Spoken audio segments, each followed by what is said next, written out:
Hey Iyo, handicap ang aking kandidatura. Unang-una, hindi naman ako member ng isang mainstream coalition or mainstream party. Okay. Oo. Di ba? Pangalawa, syempre, resources and alam mo na, yung makinarya.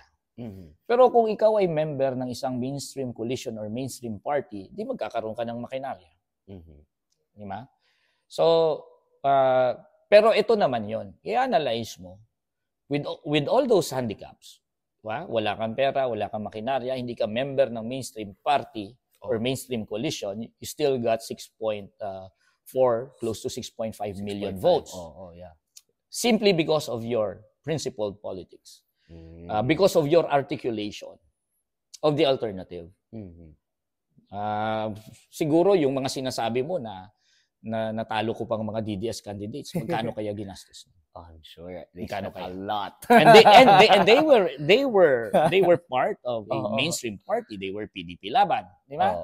And they had millions, if not billions, and they spent money. And yet, di ba? Paka-level ko lang sila or natalo ko pa sila. So imaginein mo na lang if with this type of articulating on alternatives, standing for principled politics. And you are now backed up by a mainstream coalition or mainstream party. Imagine what it can do. Di ba? You could just imagine, di ba?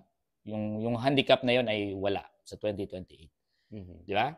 So are you're not against joining a mainstream party?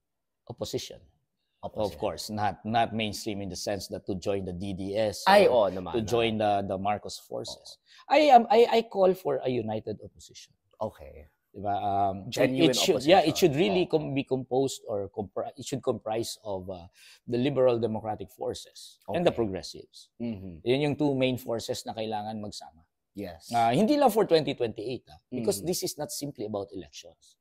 Dapat magsama ang liberal democratic forces at ang mga progressives dito sa laban, sa political na laban.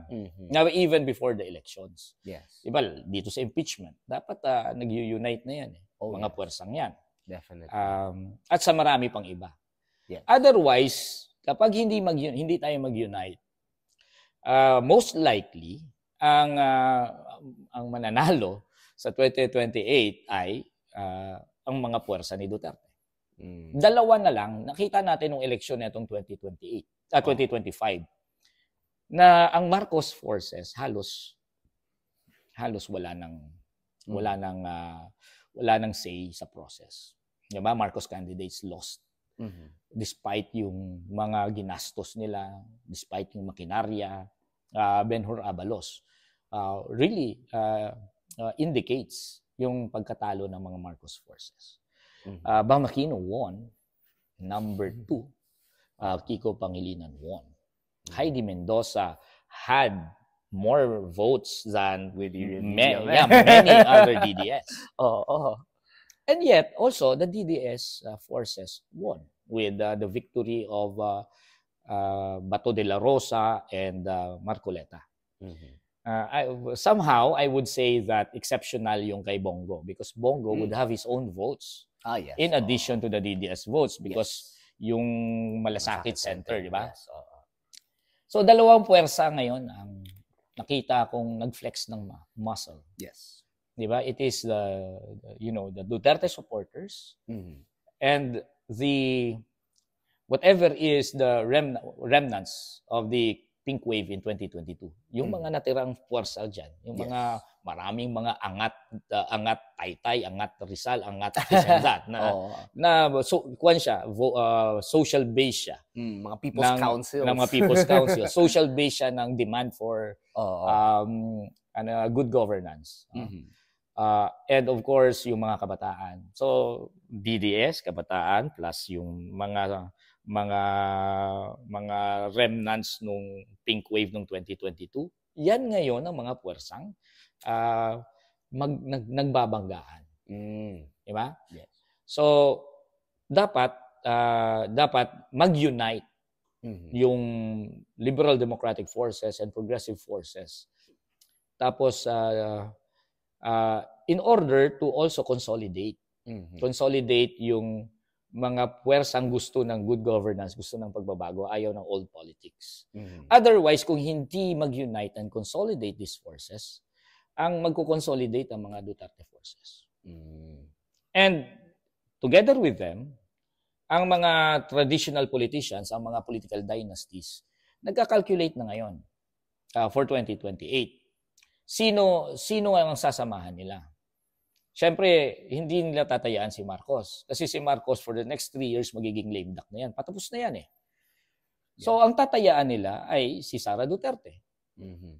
Kasi pag naging presidente yan at hindi natin tinayaan yan ngayon, di outside the kulambu tayo pag yan ang naging presidente. Oo. So the DDS forces plus our traditional politicians, our political dynasties, magre-realign doon kay Duterte. Oo. So if we don't unite, anong mangyayari? Diba? We will give power on a serve it on a silver platter sa Duterte forces. Oo. Mahina tayo.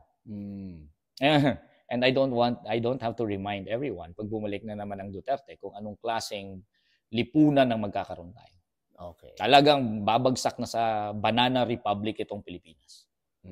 And deadly. Hindi lang siya sa Banana Republic na nakakatawa. Diba? Banana Republic na deadly. Babalik na naman ang impunity, ang patayan, ang mga red tagging. Diba? And in order to, pigilan natin, to prevent that possibility, diba? We really have to find it necessary and exigent na magsama-sama tayo. You were talking about the pink wave in 2022 and we also had a bit of a pink wave in 2025. What did we do wrong dun sa pink wave nung 2022 na medyo nag-improve dun sa 2025? I don't know kung we really did something to improve it. But we have to consolidate these forces. Kasi hindi naman nawawala yung mga puwersang to. Right now, walang nagli-lead sa kanila. Hindi natin na-consolidate into one strong force na active politically. Pero hindi mo madi-deny na active sila politically. Nagka-campaign nga on their own mobilizing their own resources on the ground. Nag-house to house pa rin. Nagpapa-imprenta ng kanilang sariling mga tarpaulin. Nagdadala ng mga pulyeto, nag-imprenta ng kanilang pulyeto. Ganun pa rin ang mga ginagawa niya. I've met them. At nagkakalat yan sa buong Pilipinas. So, I think hindi ko masasabing may improvement kasi hindi natin nagawa yung pagkonsolida. Ito na lang ang challenge for 2028. Dapat i-harness yan into one big movement. Electoral and political movement. Not just electoral. Kasi kung electoral lang yan, di 2028 lang kikilos yan. Samantalang maraming mga political battles ngayon pa lang sa 2025. At kapag 2028 lang sila kikilos, di ba? Hindi rin makapaghanda, hindi rin makapag-ensayo, hindi rin makapag-create sila ng mas malakas na organisasyon. That's what we must do right now. Ang challenge is for us ay i-unite yan, i-harness yan, at i-lead. Magkaroon ng leadership sa kanila. So, para pagdating ng 2028, haharap yan sa mga puwersa naman ng mga dynasty at nila di Duterte. They will now be in shape in order to do that.